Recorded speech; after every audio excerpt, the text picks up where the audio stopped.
చిత్తూరు జిల్లా కుప్పంలో నాటుసారాపై పోలీసులు మెరుపు దాడులు చేశారు. కుప్పం సమీపంలోని ముట్లచేను అటవీ ప్రాంతంలో సుమారు 800 లీటర్ల నాటుసారా స్థావరాలను ధ్వంసం చేశారు Kuppam urban inspector GT Naidu వారి బృందం.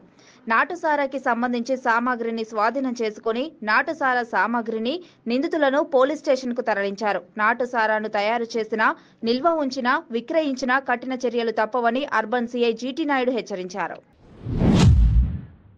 కర్నూలు జిల్లా మంత్రాలయం ప్రసిద్ధ పుణ్యక్షేత్రంలో లింకా బుక్ ఆఫ్ రికార్డ్స్ కోసం 350 మంది భరతనాట్య కళాకారులు నృత్యాన్ని ప్రదర్శించారు. వీరంతా బెంగళూరు నుండి వచ్చిన ఆర్కా డాన్స్ అకాడమీకి చెందినవారు. మొదటిసారి శ్రీ గురు రాఘవేంద్ర స్వామి ఆశీస్సుల కోసం మంత్రాలయంలో ఈ భరతనాట్యంను ప్రదర్శించారు. మఠం పీఠాధిపతి శ్రీ శ్రీ శ్రీ సుబుధేంద్ర తీర్థుల వారి చేతుల మీదుగా జ్యోతి ప్రజ్వలన చేసి ఈ కార్యక్రమాన్ని ప్రారంభించారు. ఈ కార్యక్రమాన్ని వీక్షించడానికి మంత్రాలయం గ్రామ ప్రజలు, భక్తాదులు అధిక సంఖ్యలో పాల్గొన్నారు. అగ్నివీర్ ఆర్మీ రిక్రూట్మెంట్ లో భాగంగా విశాఖ బీచ్ రోడ్ లో 1600 మీటర్ల రన్నింగ్ ని నిర్వహించారు అధికారులు. పోర్టు స్టేడియం నుంచి ప్రత్యేక బస్సులో అభ్యర్థులను బీచ్ రోడ్ కు తరలించారు. ఒక బ్యాచ్ కు 100 మంది చొప్పున ఈ రన్నింగ్ లో పాల్గొన్నారు. సోమవారం నుండి సెప్టెంబర్ 5 వరకు ఎంపికలు జరుగుతున్నట్టు తెలిపారు. అర్ధరాత్రి నుంచే ఆసక్తి గల అభ్యర్థులు పోర్టు స్టేడియం కు భారీగా చేరుకుంటున్నారు. అడ్మిట్ కార్డ్, ఆధార్ కార్డు ఉన్న అభ్యర్థులకు మాత్రమే లోపలికి అనుమతిస్తున్నారు. Agniveer general duty, Agniveer technical, Agniveer office assistant, store keeper technical విభాగాల్లో ఎంపికలు జరుగుతున్నట్టు తెలిపారు. ఏపీలో ఉమ్మడి 13 జిల్లాల అభ్యర్థులకు విశాఖలోనే సెలక్షన్స్ జరుగుతాయని, ఇప్పటికే రిటర్న్ టెస్ట్ లో క్వాలిఫై అయిన అభ్యర్థులకు ఫిజికల్ టెస్ట్, ఆ తర్వాత మెడికల్ టెస్ట్ ఉంటుందని అధికారులు తెలిపారు.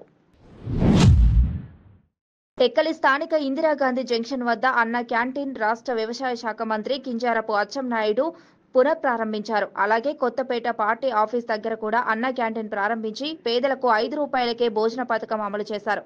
ఈ కార్యక్రమంలో పెద్ద ఎత్తున కూటమి నాయకులు, కార్యకర్తలు పాల్గొన్నారు.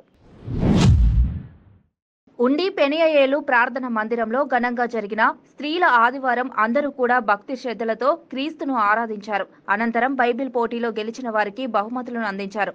ఈ కార్యక్రమంలో పాస్టర్ ఈద విజయ్ ప్రసాద్, ఆత్మీయ తల్లి దాయం సునీత, పాస్టర్ అమ్మ అశ్విని మరియు సంఘ పెద్దలు పాల్గొన్నారు.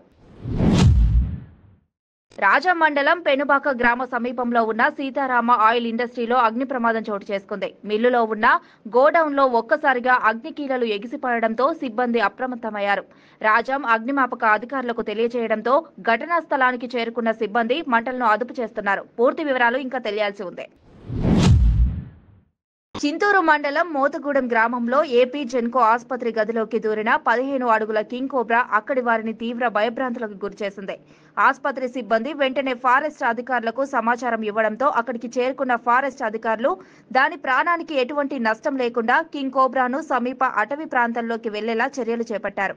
ఈ దట్టమైన అటవీ ప్రాంతంలో చింతూరు డివిజన్లో అధికారులు చొరవ తీసుకుని అందుబాటులో ఉండేలా ఒక స్నేక్ క్యాచర్ ని ఏర్పాటు చేయాలని గ్రామస్తులు కోరుతున్నారు.